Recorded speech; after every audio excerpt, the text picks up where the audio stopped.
The man known to history as Heinrich Müller was born on the 28th of April 1900 in the city of Munich, in the region of Bavaria in southern Germany. His parents were poor Catholics from Bavaria, his father working as a rural police officer. Müller consequently attended a state-run Volksschule, where he received a fairly rudimentary primary education, before taking up an apprenticeship with a mechanic when he had barely entered his teenage years. Little else is known about his early life, and Müller remained a man whose personal affairs were largely inscrutable throughout his life. Müller was entering his teenage years at a tumultuous time in European history. The continent had been drifting towards outright conflict between its great powers for many years. Two armed alliances, consisting of Germany, the Austro-Hungarian Empire and Italy on one side, and Britain, France and Russia on the other, had developed, fueled by rivalry over naval supremacy between Britain and Germany, for dominance of the Balkans between Austria-Hungary and Russia, and over colonial possessions in Africa between every power. And now, in the summer of 1914, a regional diplomatic crisis in the Balkans following the assassination of the heir to the Austro-Hungarian Empire, Archduke Franz Ferdinand, in Sarajevo by a Serb nationalist, quickly ballooned into a full-blown European showdown. Over the space of a few days in late July and early August, the great powers declared war on one another, with the conflict soon involving nations from beyond Europe, including Japan and the United States. The resulting conflict, known as the First World War, would last for over 4 years. The Central Powers were led by Germany, and the worst of the fighting would take place in the trenches of northern France on the Western Front, eventually ending in defeat for Germany and its allies, and victory for Britain and France in particular. Despite his very young age of just 14 at the time that the war erupted in 1914, Müller saw active military duty before the conflict came to an end in November 1918. His training as a mechanic had led to him specializing in aircraft maintenance, a burgeoning field at the time when air flight, of even the most rudimentary kind, was little more than a decade old. As a result of this expertise, he was drafted into the Deutsche Luftstreitkräfte, the German Air Force, during the latter stages of the war. He saw active duty on the Western Front in northeastern France in 1918. His role in this was as an attaché to the artillery spotting unit at a time when observation balloons, as well as basic reconnaissance planes, were still being used to determine where artillery units should aim their fire across the trenches, a necessity for artillery units, which could fire several kilometers but could not see what they were aiming at across no man's land. His service was well regarded, and by the time the war ended, he was awarded the Iron Cross for bravery, and also the Bavarian Military Merit Cross for his service.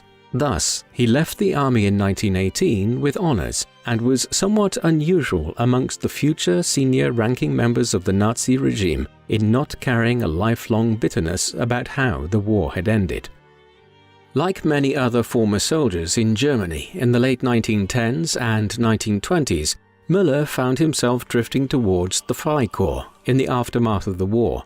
The Weimar Republic, which had been established to govern the country following the collapse of the German Empire, had been commanded under the terms of the Treaty of Versailles, which brought the war to an end, to demilitarize and decommission the vast majority of its troops. Thousands of soldiers now joined the Freikorps, or Free Corps, a German paramilitary organization of military volunteers, which had existed in Prussia and then Germany as far back as the 18th century.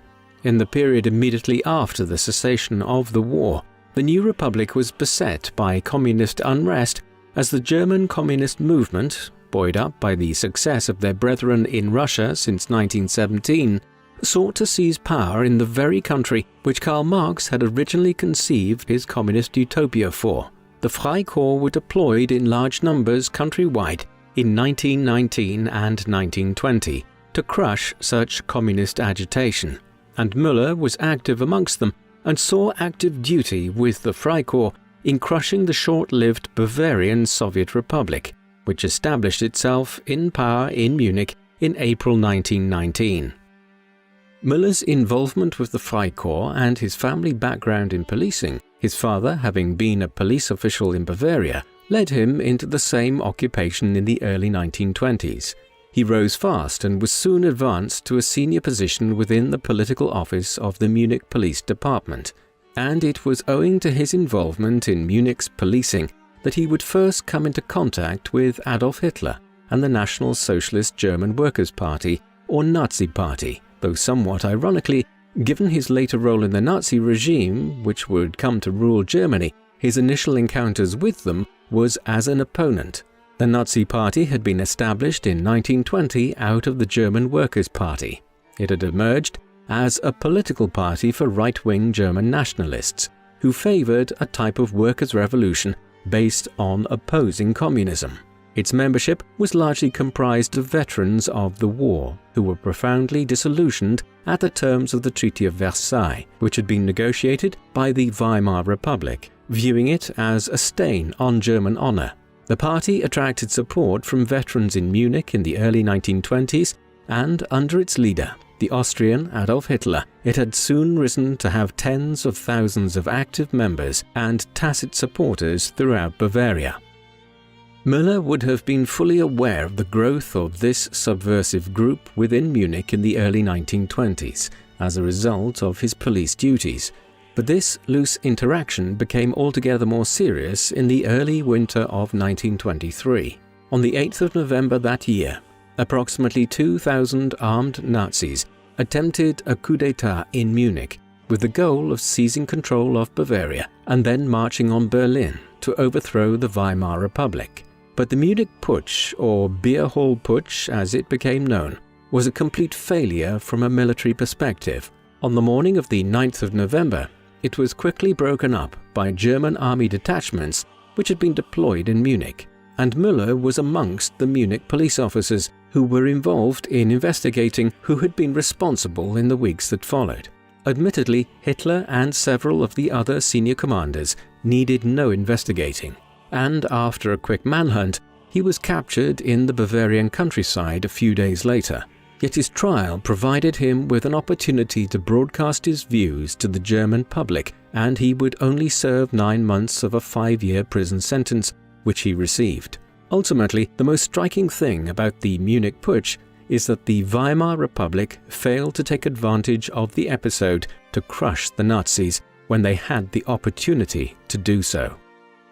For Müller, his involvement in the police investigations which followed the Munich Revolt of 1923 ensured that in the 1930s he was mistrusted for years by many senior Nazis. Following this, his activities in the mid to late 1920s and into the early 1930s are again rather unremarkable. He continued his work as a police officer in Munich, activity which was in itself somewhat significant in the long run, as Müller was studying the methods being employed by Soviet-Russian police organizations, notably the OGPU, or Joint State Political Directorate, the senior secret police organization within the Soviet Union between 1923 and 1934, and the forerunner of the NKVD and the KGB. Through his work, Müller became attuned to the latest surveillance methodologies available to secret police agencies in Europe, and familiarized himself with how totalitarian states could monitor huge numbers of people in order to maintain power and stifle political dissent.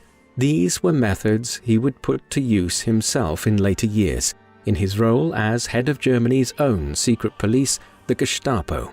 For the meantime, in the 1920s and early 1930s, he was using such methods to better surveil communist organizations in Bavaria. Müller appears to have developed a striking antipathy to communists, or what were increasingly referred to as Bolsheviks in Germany, after the Russian Communist Party. This antipathy would fuel much of his work with the Nazis later. Though Müller spent much of the late 1920s and early 1930s in relative obscurity, there were wide-ranging changes occurring in the wider country. After nearly a decade of rapid economic growth following the First World War, the global economy had overheated and crashed badly in 1929, the so-called Wall Street crash. A Great Depression followed it, and this hit Germany especially badly. Millions of people lost their jobs and fell into poverty. Life savings were wiped out, and basic foodstuffs and goods became difficult to afford. And in this environment, extremist political parties gained ground on the more moderate establishment parties. In particular, the Nazi Party, which Müller had encountered back in Bavaria in 1923, exploited German resentments about the post-war settlement in this new atmosphere of economic turmoil. They were soon gaining widespread support throughout the country, and by 1932, this was translating into nearly 40% of the vote in the Reichstag elections held that year. This declined to under 35% in early 1933, but a deal with the leaders of German industry allowed Hitler to become Chancellor at that time. And within weeks, the Nazis exploited their new position to begin outlawing all other parties and forming a one-party totalitarian state. In this manner, the Nazis seized power in Germany in 1933. Müller's political views did not entirely align with the Nazis during these years. He was a member of the Bavarian People's Party, or BVP, a conservative pro-monarchy party which favored Bavarian separatism, but which was willing to work within the confines of the Weimar Republic in the 1920s. The BVP was also a staunchly Catholic party, and this probably also appealed to Müller, whose political outlook at this stage was grounded in his roots as a Catholic Bavarian. Indeed, he was not alone in this perspective, and the party was consistently the most popular in Bavaria during the Weimar era. Furthermore, it held regional power in Bavaria, at the time when the Nazis gained control in Berlin, early in 1933. Germany, then as now, was a federalist state, where power in regions such as Bavaria was devolved to a considerable extent to local administrations. As such, the BVP Minister-President of Bavaria, Heinrich, exercised considerable regional authority in Munich in 1933. But he was quickly challenged by the Nazis in February and March. Müller committed his second transgression against the Nazis at this time by proposing to Helt that he militarily resist the Nazis' efforts to overthrow the BVP. Helt, though, declined to do so and resigned from office. The power of the Minister-President of Bavaria was subsequently stripped away, and the regional autonomy of Bavaria was completely subordinated to Berlin.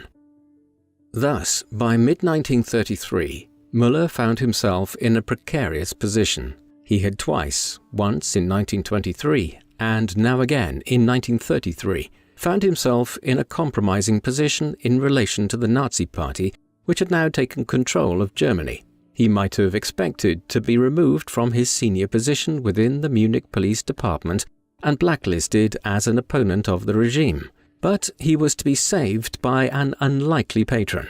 Despite his compromising role in the Munich Putsch, Müller had caught the eye of Reinhard Heydrich, the chief of the Sicherheitsdienst, the Nazi security service, or SD for short, which had been established in 1931. In 1933, the SD and the SS, headed by Heinrich Himmler, began taking over the police services of the former Weimar Republic and Nazifying them, and they began in Munich, where Heinrich became aware of Müller's skills in advanced surveillance techniques. After determining that he could be useful, the head of the SD decided to take Müller under his wing, rather than purging him from the Munich police. Indeed, Müller was quickly promoted, becoming a senior inspector by the end of 1933. Müller, for his own part, was willing to adapt to the new situation as a man who has been characterized as extremely malleable in his beliefs and one who wanted to progress in his career above all else. Müller's career thereafter in the 1930s and beyond was intimately tied to both Heydrich and the Gestapo.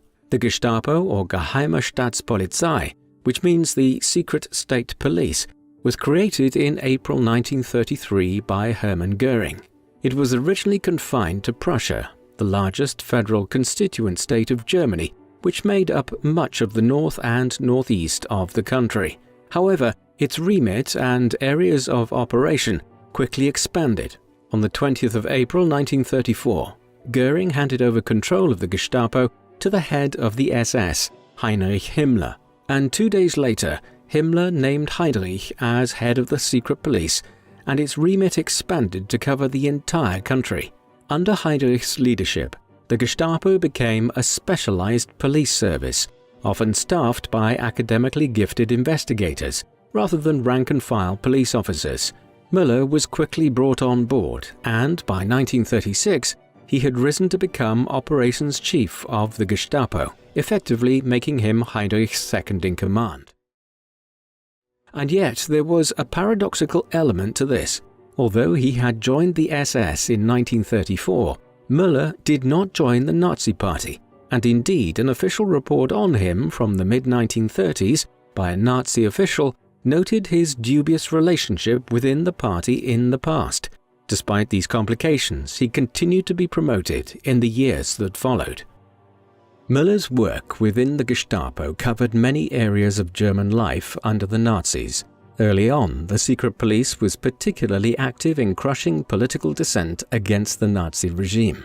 This focused on German communism and the trade unions to a very considerable extent, and it was Müller's long-standing work in prosecuting communists in Bavaria in the 1920s and early 1930s which made him especially useful within the Gestapo during these years. Throughout the mid-1930s, the Gestapo surveilled and often arrested former trade union officials, the unions themselves having been largely broken up in 1933.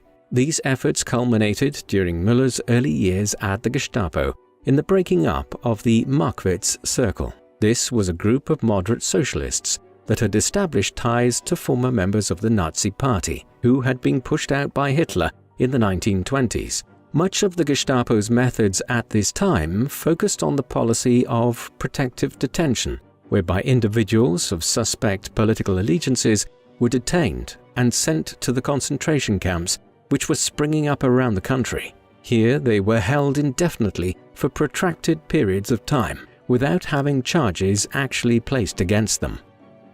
Other groups which were monitored within what was known as Department A for political opponents within the Gestapo included reactionaries, liberals, and intellectuals.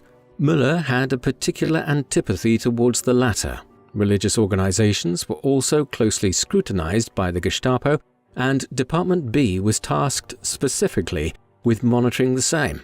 Bishops and other senior members of the Roman Catholic Church were monitored particularly closely by the Gestapo, not least because they had political allegiances which lay outside of Germany itself, in the Vatican, in Rome. Other groupings which Müller was charged with monitoring included those sections of the media which had managed to maintain some independence from the increasingly dominant state-run media, headed by the Minister for Propaganda and Public Enlightenment, Joseph Goebbels. Finally, the Gestapo also oversaw the monitoring of people's personal lives and any activity which was considered offensive by the Nazis. For instance, in 1934, around the time that Müller was drafted into the Gestapo by Heydrich, a special office was set up to identify and monitor gay and lesbian people in Germany. In the years that followed, thousands of gay men and some lesbian women were identified and arrested, often being sent to concentration camps where many died or were sentenced to hard labor. Müller's personality was well suited to work of this nature. Not only had he developed advanced skills in surveillance and other secret police methodologies in Munich during the 1920s and early 1930s, but he was also naturally disposed to the tasks he was charged with in the 1930s. Müller was a workaholic, one who several other senior Nazis remarked upon as always being available to take their calls, day or night, 7 days a week. In part, this may have been driven by his home life. In 1924, he had married Sophie Dischner, the daughter of a newspaperman in Bavaria, and they had 2 children, a son, Reinhard, who was born in January 1927, and a daughter, Elizabeth, who was born almost 10 years later in September 1936. Elizabeth was born with a physical impairment, the exact details of which are unclear. After she was born, Müller's family life became very strained, and his contemporaries in the Gestapo and other security offices uniformly noted that Müller's marriage was unhappy and that he never appeared in public with his wife and children. Moreover, several individuals attested after the war that Müller was perpetually in the office, returning home only to sleep, it seemed.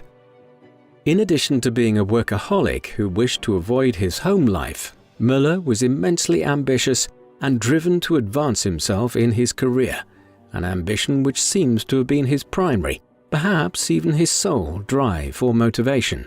Furthermore, his politics were otherwise completely malleable, and it is very hard to discern what he actually thought about any issue, other than what he might gain from it and how he could amass further power and influence within the Nazi regime through it.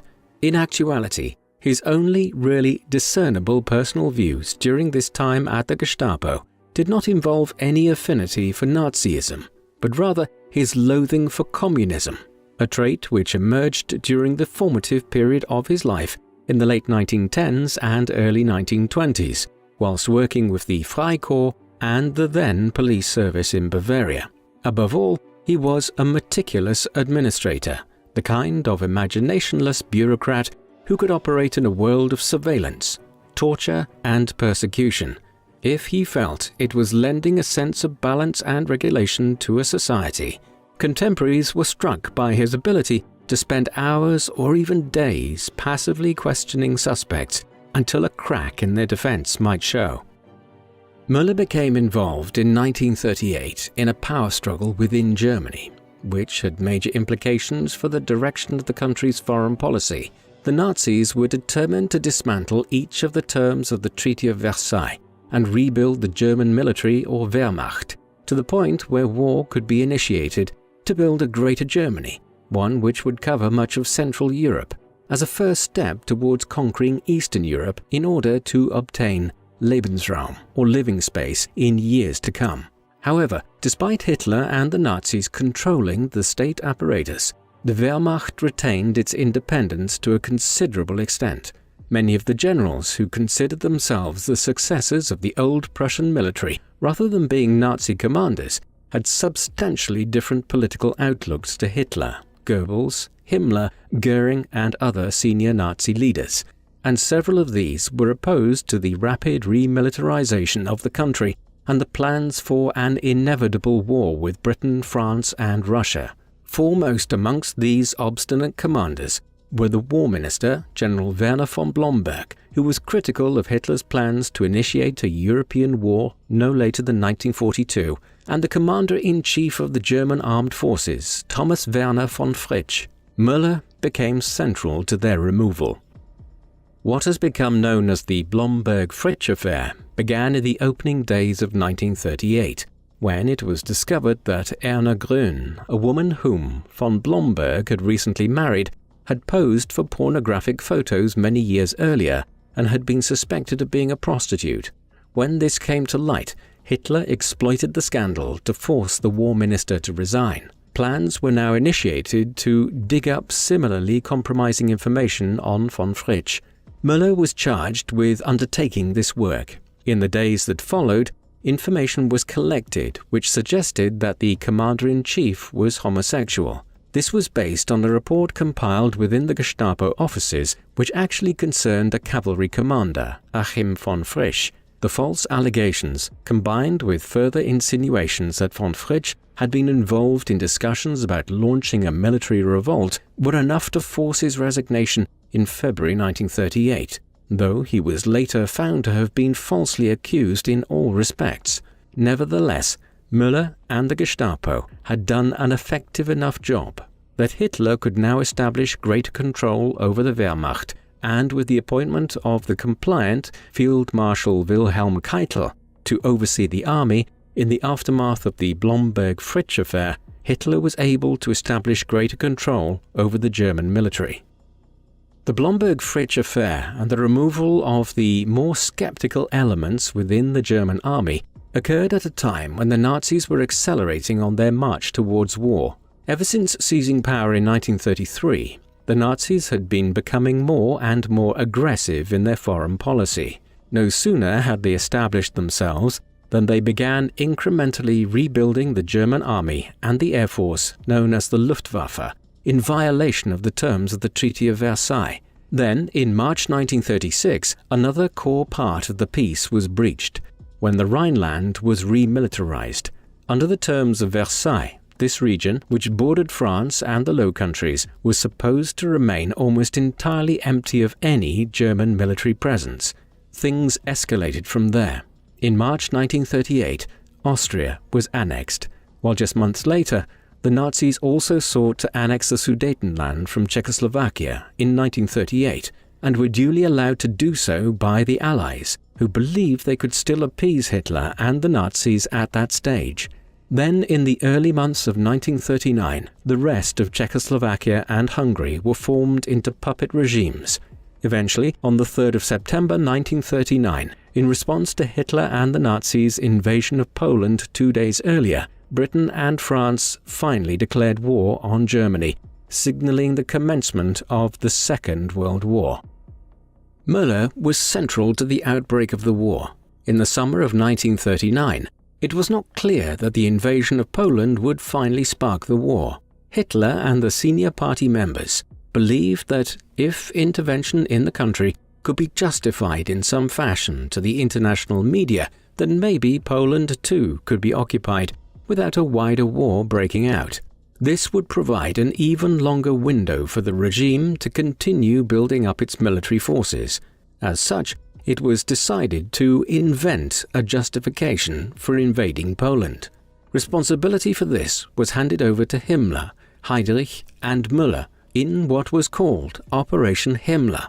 This would be a false flag operation, which would seek to provide a justification for a German invasion of Poland by staging several alleged Polish attacks on German border stations and officials around the same. For one of these, Müller personally had several prisoners removed from Dachau concentration camp, dressed in Polish uniforms and killed, and their bodies were then planted at a German radio station at Gliwice on the Polish border, and a story was concocted that these individuals were Polish soldiers who had been killed during an attack on the station. This false flag operation was carried out on the 31st of August. Germany invaded Poland the next day. Müller's role in Operation Himmler was a boon to his career advancement at exactly the right time. With the outbreak of the war, a decision was taken amongst the senior Nazi membership and the heads of the various security forces to consolidate the Gestapo and other police organizations under a new umbrella organization, named the Reich Security Main Office, the idea being that this would centralize the security apparatuses throughout the growing amount of German territory in Europe and create greater efficiencies. As well as this, Heinrich was now promoted from his post as head of the Gestapo to become head of the new Reich Security Main Office. Despite his suspect political past, Müller's role in creating the basis for war with Poland and Heydrich's patronage was enough to ensure that he was appointed to succeed as head of the Gestapo. To ease his promotion, he also finally joined the Nazi Party in 1939, a belated action which highlights the strange situation he was in, whereby somebody who rose to such seniority within the regime seemed to be a very tepid supporter of the Nazi Party itself. In addition, Müller was promoted to the position of Oberführer, or senior leader, within the SS. As a result of these promotions, Müller became one of the most senior figures within the German security apparatus. Only Himmler and Heydrich were more senior.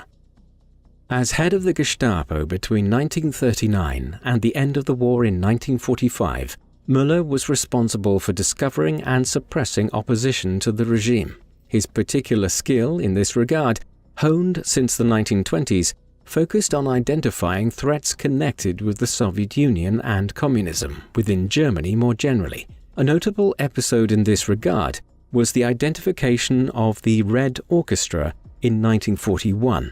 This was a broad circle of communist sympathizers based in Berlin and elsewhere, which distributed leaflets and posters promoting socialist values and civil disobedience within Germany. This involved figures from within the officer class of the Army and Air Force, as well as members of the German judiciary, such as Harro Schulze-Beusen and Arvind Harnack. These people were not really connected in any substantive fashion with the Soviet regime in Russia at all, but suspicions abounded within the Gestapo that they did, and were planning something more sinister following the German invasion of Russia in 1941. Having discovered the extent of the group in 1941, they were kept under surveillance by Müller for months, before mass arrests were initiated from the autumn of 1942 onwards. By the spring of 1943, well over 100 individuals had been arrested, and the orchestra was broken up. In the early 1940s, the range of areas where Müller was operating expanded considerably beyond Germany, though police work within the home country always remained his primary duty. Following the outbreak of war in September 1939, Poland had been conquered and occupied by Germany in a matter of a few weeks. Months of inaction followed throughout the winter and early spring of 1940, so much so that many began to talk of a phony war in Europe. But then, in the late spring, a rash of conquests were undertaken. Denmark and Norway were quickly occupied by German troops from April 1940, and then, in May, the conquest of the Low Countries and France was undertaken, in a whirlwind campaign, which brought much of Western Europe under German control in the space of just 6 weeks. Early 1941 then saw Hitler aid his Italian ally Benito Mussolini in Italy's conquest of the Balkans, while the invasion of Russia from June 1941 onwards brought a huge expanse of land covering Ukraine, Belarus, and much of Western Russia under German occupation. As these meteoric conquests occurred, Müller found himself dealing with a range of matters outside of Germany, particularly those regions of Central Europe, in Czechoslovakia and Western Poland, which were being most closely assimilated into the German Reich. No sooner had the war broken out than Müller found himself increasingly involved in the regime's policy towards the Jewish population of the lands under German control. The Nazis were rabidly anti-Semitic, and domestic persecution of Germany's Jewish community had been underway since the party first came to power in 1933.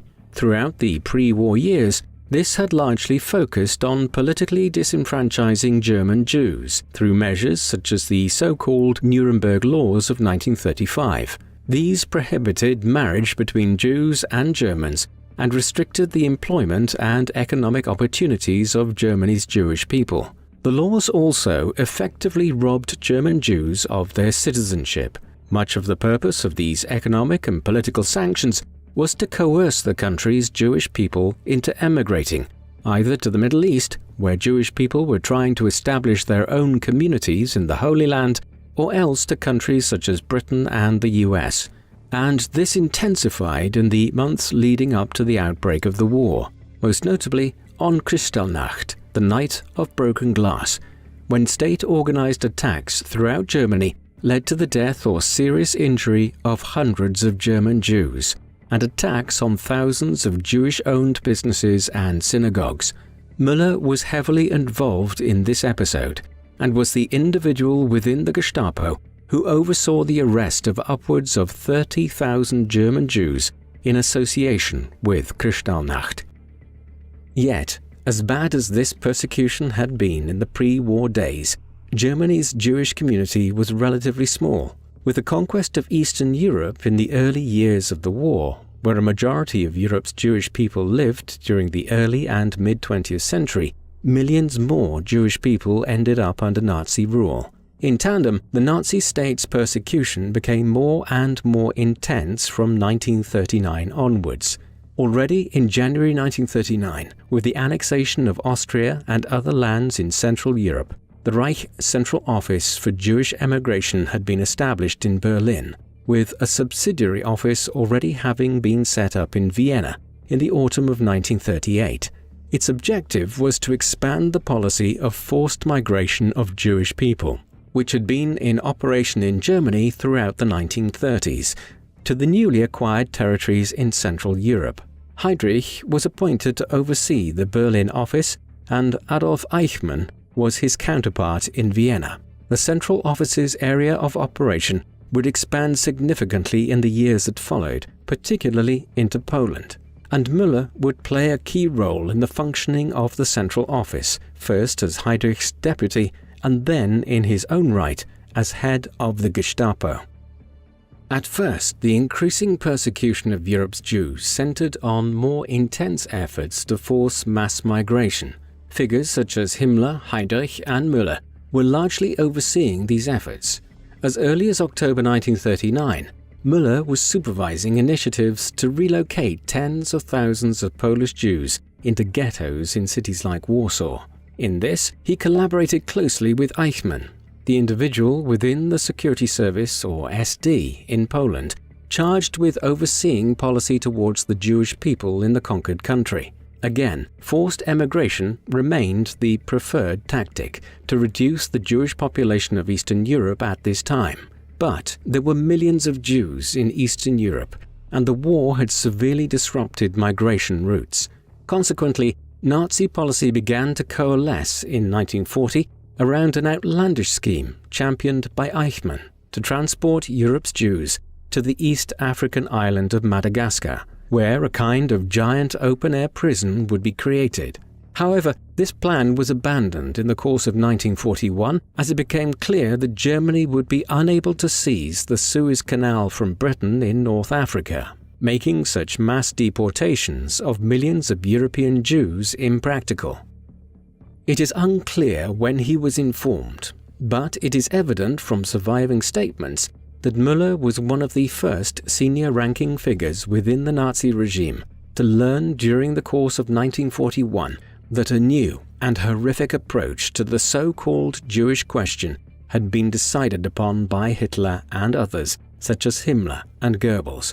What has become known as the final solution, and which led to the Holocaust, would involve the forcible deportation of Europe's Jews into concentration camps located throughout Eastern and Central Europe, though principally in Poland, where they would be murdered by the Nazi regime in massive numbers. Already in the late summer and autumn of 1941, experiments had been carried out at concentration camps such as Auschwitz in western Poland, with gases such as Zyklon B, which would be used to carry out the executions, and the bodies would then be burnt in crematoria located within the camps. Müller had also been kept fully informed of the Einsatzgruppen, or death squads, which had been put into operation throughout Eastern Europe in 1941, and which, over the next 4 years, would be responsible for the murder of upwards of 1.3 million Jews, as well as hundreds of thousands of political prisoners. He was also a leading figure in organizing and overseeing these activities in the months and years that followed. On the 20th of January 1942, Müller attended a conference at Wannsee, a suburb outside Berlin. This was organized by Heydrich and Eichmann, and Müller also played a prominent role. During the course of this, many of the upper echelons of the Nazi Party and the SS, who were in charge of the concentration camp system, were informed about the final solution, which had been developed and resolved upon over the previous 8 months. And from this point onwards, Müller played a very senior role in orchestrating the genocide of Europe's Jews. Much of his work, as it was devolved to him by Himmler, focused on making sure that the evidence of the mass murder which was occurring was covered up by burning the bodies of those who had been killed in the camps, a task which became difficult in camps such as Treblinka and Auschwitz-Birkenau, where the crematoria often could not burn the bodies quickly enough. Despite this problem, he was commanded in 1943 to travel to Italy to force the government of Benito Mussolini there to increase the numbers of Italian Jews who were being deported to the camps to the north and northeast. Ultimately, Müller was, with the likes of Himmler, Heydrich, Eichmann and Rudolf Höss, the commandant of Auschwitz, largely responsible for overseeing the mass murder of Europe's Jews between late 1941 and the end of the war in the summer of 1945. While the final solution was ultimately decided upon by Hitler, Goering, Goebbels, Himmler and others at the very top of the Nazi regime, its actual implementation on a day-to-day basis was largely left to administrators and bureaucrats like Müller, Höss and Eichmann. and the end result of the policy was catastrophic. During the 3-year period between the Wannsee Conference in January 1942 and the period when most of the concentration camps were liberated in the opening weeks and months of 1945, roughly 6 million of Europe's Jews were murdered, either in camps such as Auschwitz-Birkenau, Sobibor and Treblinka, or by being executed by the Einsatzgruppen. Had he ever stood trial after the war, there is little doubt that Müller would have been convicted as one of the most egregious of Germany's war criminals, and also would almost certainly have faced the death penalty for his role in the Holocaust. In the summer of 1942, Müller was sent to Czechoslovakia to oversee a ruthless investigation there. In late 1941, Heydrich had been appointed as an interim governor of the region. He had soon established a reputation for cracking down brutally on any form of political dissent, and he was quickly identified by Britain and the Czechoslovakian resistance movement as a target for assassination. And, as a consequence, some months later, on the 27th of May 1942, in a mission codenamed Operation Anthropoid, Heydrich was attacked on his way to his office near Prague by 2 resistance fighters, Josef Gabčík and Jan Kubiš. Heydrich was badly injured in the attack and died a week later of his wounds, making him the only senior Nazi leader who was successfully assassinated during the Second World War. Müller was quickly dispatched to Prague to investigate, Gabčík and Kubiš having escaped after wounding Heydrich. In an absolutely vicious crackdown in the weeks that followed, Müller not only tracked down and killed the 2 assassins and the resistance fighters who had sheltered them, but carried out reprisals across Czechoslovakia, which resulted in approximately 5,000 deaths, over 13,000 imprisonments, and the effective destruction of the entire villages of Lidice and Ležáky. Heydrich's assassination also changed Müller's position within the security forces. In January 1943, Ernst Kaltenbrunner was appointed as the new head of the Reich Security Main Office in succession to Heydrich. He was now Müller's direct overseer, but Müller evidently exercised greater independence under Kaltenbrunner than he had during Heydrich's day. As a result of these developments, Müller now became arguably the second most senior individual in the implementation of the final solution. As head of the SS, which had overall control of the concentration camps throughout Europe, Himmler was at the top of the pyramid of those who were overseeing the Holocaust. But Müller's role in providing intelligence on the locations and movements of Europe's Jews made him arguably junior only to Himmler in this respect, and senior to figures such as Eichmann, who oversaw the logistics of transferring Europe's Jews to the death camps, and figures such as Rudolf Höss, the commandant of Auschwitz, or Franz Stangl, the commandant of Sobibor and then Treblinka. Consequently, Müller's career as head of the Gestapo in the 1940s is inseparable from his role in the Holocaust.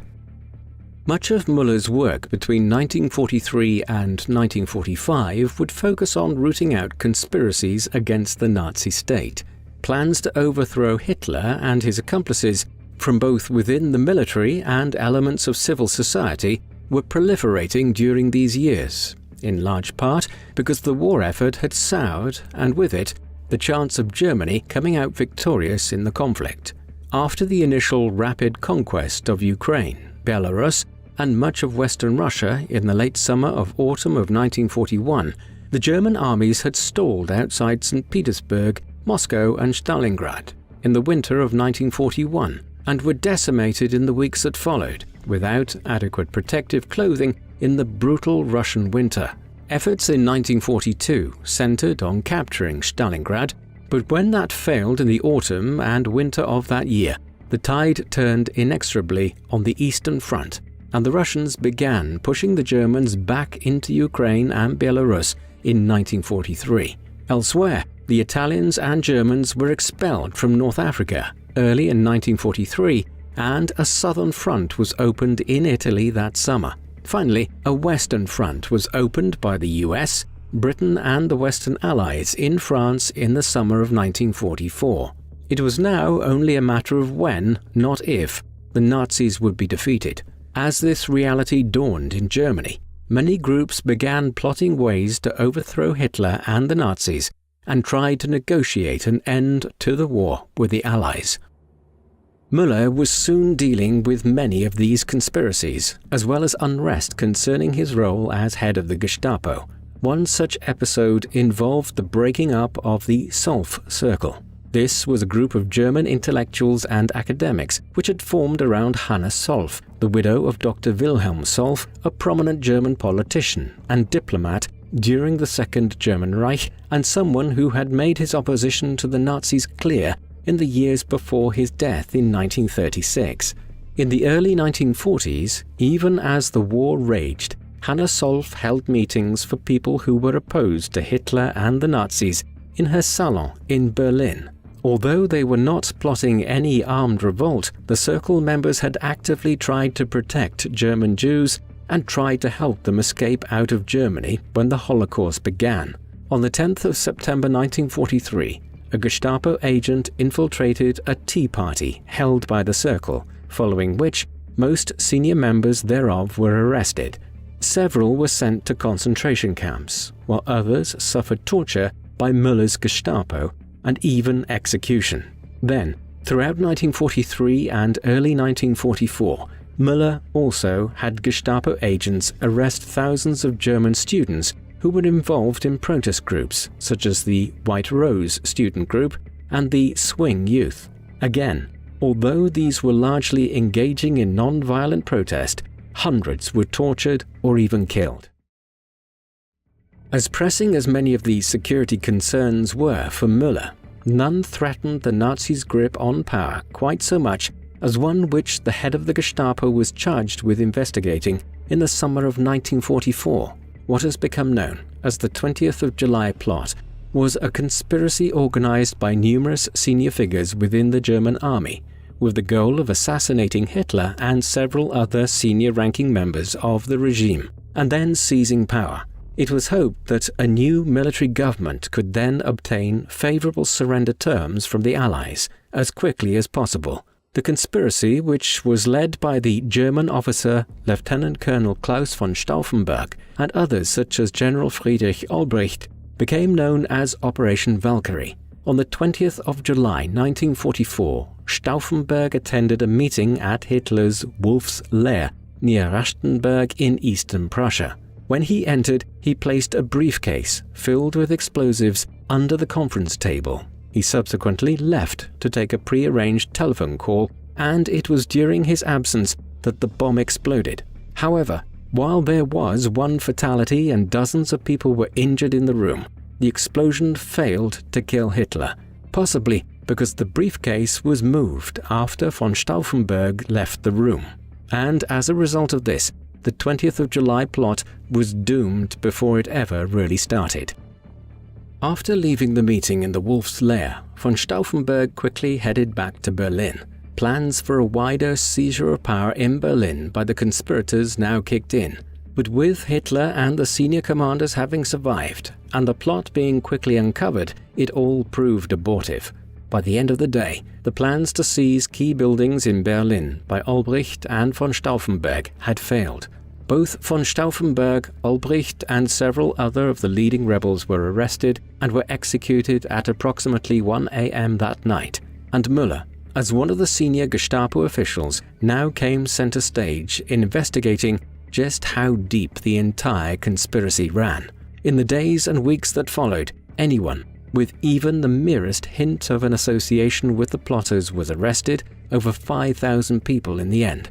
A very large proportion of these appear to have had little or no knowledge of the plot. Such was the severity with which Müller prosecuted the investigation, that individuals who could not categorically prove their innocence were nevertheless persecuted. Indeed, over 200 of the core plotters were executed. While it was Judge Roland Freisler, the head of the German People's Court, who pronounced sentence on those who were implicated, it was ultimately Müller who decided who ended up in front of this kangaroo court in the late summer and autumn of 1944. Müller was also becoming increasingly fanatical in the final stages of the war. By the winter of 1944, it was plain for all to see that Germany was defeated. The Russians were barreling through Poland and would cross the river Oder into the heartland of Germany early in 1945. More strikingly, the Western Allies were rapidly liberating Western Europe, following the D-Day landings in the summer of 1944, and Paris had been retaken in a short campaign in mid to late August, followed by a further drive eastwards which liberated Brussels and most of Belgium in September. The way was now cleared for a drive into Germany and the Rhineland in the winter of 1944. The only real hope now for Germany was that the Western Allies would have a fatal falling out with Stalin and the Russians before Berlin was captured. Accordingly, the German military command was playing for time and attempted a counteroffensive in the Ardennes forest in Belgium and Luxembourg in December 1944. This proved initially quite successful, but it was at best a delaying tactic, which could have resulted in more favorable peace terms. But Müller seems to have actually believed that the tide of the war was turning again. In the final days of 1944, he is recorded as telling one of his officers in the Gestapo's offices in Berlin that the offensive in the Ardennes would soon push the Western Allies back into France, and Nazi flags would be flying over Paris again in 1945. This was pure fantasy. In the final months of the war, Müller, who had spent much of the war in Berlin, was joined in the capital by a growing number of the senior Nazi officials who had been stationed elsewhere in conquered Europe for several years. He occupied himself in trying to utilize his network of double agents to try to drive divisions between the Allied leaders. Rumors arose at this time that the head of the Gestapo had entered secret negotiations with the Soviet secret services, but this is implausible. One of the few genuine political beliefs Müller had was his hatred of the Soviet regime, and the rumors seem to have been entirely fabricated by a rival for power within the Reich's security main office, Walter Schellenberg. Yet the rumor would fuel later theories that Müller was taken into custody and protected by the Russians at the end of the war.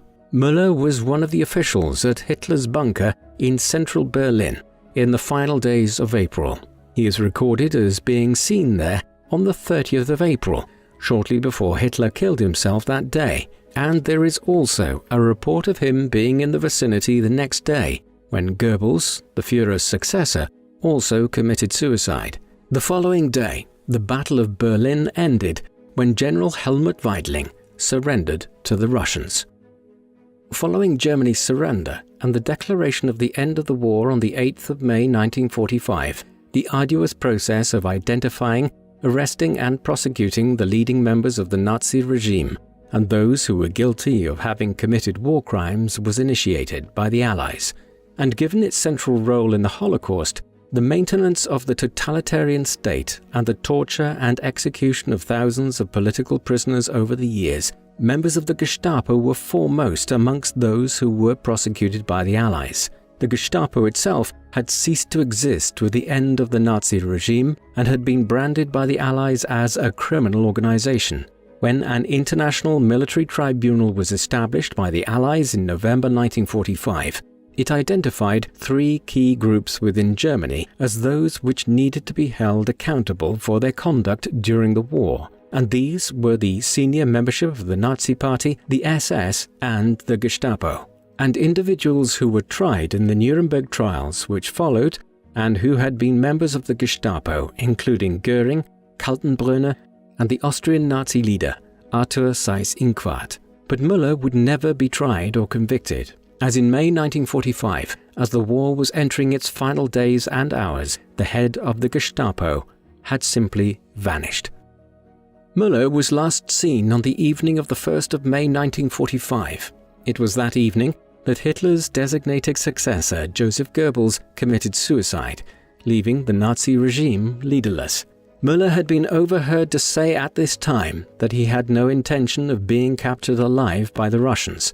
As the head of an agency which had persecuted Russian sympathizers and Russian prisoners of war, Müller had more reason than most to be fearful of what would happen to him. Thus, he vanished right around the time of Goebbels' suicide, though there are unsubstantiated claims that he was with Himmler near the Danish border on the 11th of May, shortly before the head of the SS's capture just over a week later. No trace of his whereabouts had been detected by the Allies weeks later, but Müller had been listed by the Allies as a person of major interest and one who would stand trial at Nuremberg for his actions if captured. Accordingly, on the 27th of May 1945, the Counterintelligence War Room listed him amongst its priority targets who were still not apprehended. Despite concerted investigations in the weeks and months that followed, Müller remained missing. His disappearance made him the most senior figure in the Nazi regime, whose location could not be determined.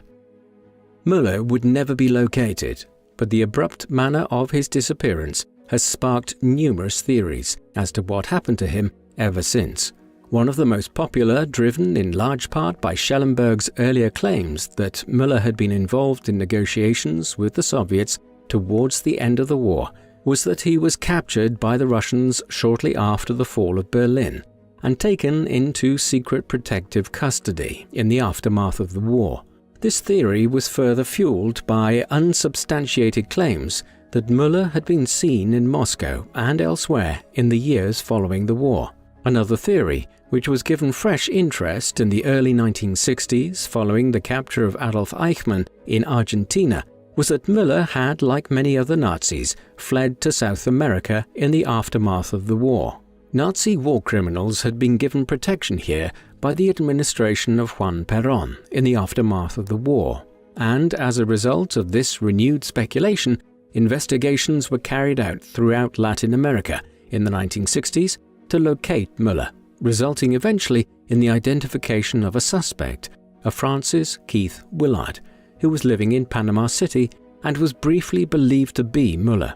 Fingerprint analysis eventually revealed that there was no basis to this theory, and there is no evidence to this day to suggest that Müller ended up in Latin America after the war. Many investigations were subsequently undertaken to both locate Müller and to determine exactly what had happened to him in 1945. For instance, Eichmann's arrest and trial in the early 1960s triggered fresh investigations by both the Israeli government and that of West Germany. Then, in 1999, the US Central Intelligence Agency threw open its records on Müller for fresh examination. These were largely contradictory. Some contained reports which seemed to suggest that Müller had died shortly after the war. Others contained reports from informants in the 1950s and 1960s which speculated that he had indeed defected to the Russians, while others still suggested that Müller might have been at large as late as the 1960s. An independent report produced by a committee of historians and other figures at the time concluded that, while they could not say definitively what had happened to Müller, it seemed likely that the US government had not harbored him, a theory which Russian counterintelligence agencies had tried to promote during the Cold War. The mystery of Müller's disappearance was further added to in 2013 when the head of the Memorial for Jewish Resistance in Berlin, Johannes Tuchel, issued a statement which asserted that Müller had died or been killed shortly after the German surrender in May 1945. His body, Tuchel claimed, had been buried in a mass grave with around 2,500 others at the Jewish cemetery in the Mitte district of Berlin, and had been discovered there by Allied investigators in August 1945. This claim was further substantiated through newly discovered documents which indicated that the supposed location of Müller's body was in fact identified by Allied investigators at the time. Tuchel further claimed that Müller had been recorded as still wearing his police uniform, and his ID was found on his person.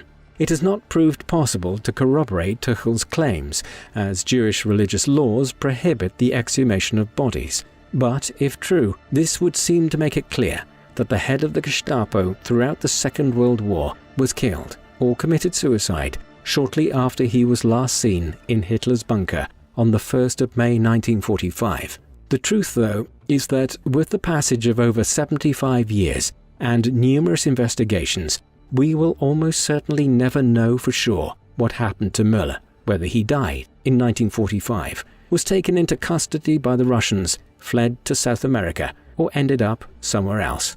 His fate remains one of the great unsolved mysteries of the Second World War. Of all the leading figures within the Nazi regime and the Third Reich, Heinrich Müller was surely one of the most reprehensible. He was seemingly possessed of no interests or personality beyond the meticulous investigative and bureaucratic work which he undertook around the clock from the moment he joined the Gestapo in 1934 down to the end of the war 11 years later. But politically, he was something of an enigma. Earlier in his career, he had been involved in investigating Hitler and the nascent Nazi Party in Bavaria, following the botched Munich Putsch in November 1923. Moreover, he was affiliated with the Bavarian People's Party in the late 1920s and early 1930s, and even advised the regional government in Munich to resist the Nazis when they were seizing power in 1933. In the end, he only survived and prospered within the Gestapo as a result of Heinrich's personal patronage, and he resisted joining the Nazi Party himself until 1939, when it became a prerequisite to his succeeding Heinrich as head of the Gestapo. Thus we are left with a lukewarm Nazi, one who seems more to have been politically malleable if it suited his career ambitions. Yet, whatever Müller's own political leanings were, they made little difference in mitigating the violence of his actions. Müller was one of the figures within Nazi Germany who was most responsible for the persecution and bloodshed which was unleashed between 1939 and 1945. As head of the Gestapo, he systematically rooted out any perceived opponents of the regime, be they left-leaning communist sympathizers or anti-war student protesters. A great many suffered arrest, torture, imprisonment, or even death, sometimes for relatively minor offences, and the brutal manner in which Müller oversaw the repercussions in Czechoslovakia following Heinrich's murder in 1942 is symptomatic of Müller's methods. But it was ultimately his role in the Holocaust with which Müller will be lastingly associated. From as early as Kristallnacht in 1938, Müller was playing a significant role in the persecution of Europe's Jews, and this expanded very considerably in the years that followed. His centrality to the Holocaust, which it led to, is evinced both by his having been one of the first senior German officials to be informed of the final solution in 1941, and his key role in the Wannsee Conference of January 1942. Ultimately, the mysterious circumstances of his disappearance in 1945 are somewhat unfortunate, as they ensured that Müller was never to stand trial for his crimes at Nuremberg. What do you think of Heinrich Müller? How significant a figure do you think he was in orchestrating the Holocaust? And what do you think happened to him following his disappearance in 1945? Please let us know in the comment section, and in the meantime, thank you very much for watching.